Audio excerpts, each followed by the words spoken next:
সে একটা সৎ ভাইয়ের সঙ্গে থাকে ওই ভাঙা বাড়িতে, আর ছেঁড়া শাড়ি পরে থাকেন, তার অসুখ আছে, তাকে ভালো ডাক্তার দেখতে পায় না, আর তুমি এখানে ইঞ্জিনিয়ার হয়ে বসে আছো।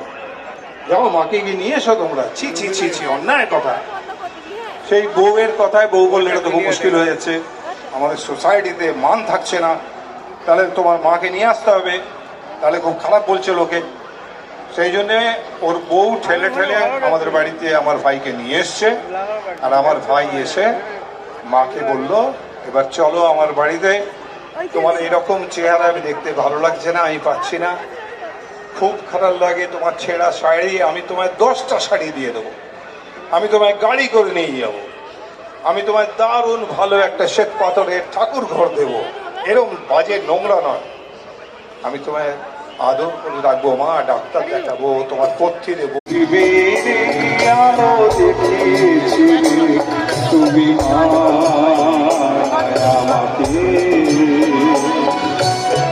পৃথিবীর আলো দেখিয়েছিলে, তোমারই আদরে আমাকে শীতল তুমি করে নিলে, তুমি আমাকে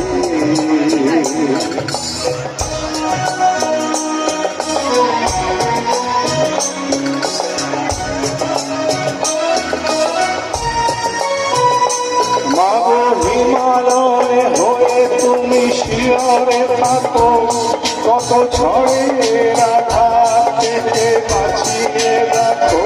মাগো হিমালয়ে হয়ে তুমি শিয়রে থাকো, কত ঝড়ে আঘাত থেকে বাঁচিয়ে রাখো।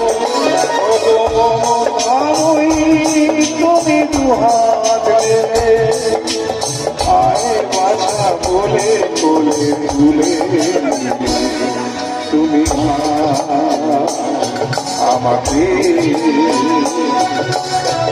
পৃথিবীর আলো দেখিয়েছিলে, তোমারই আদরে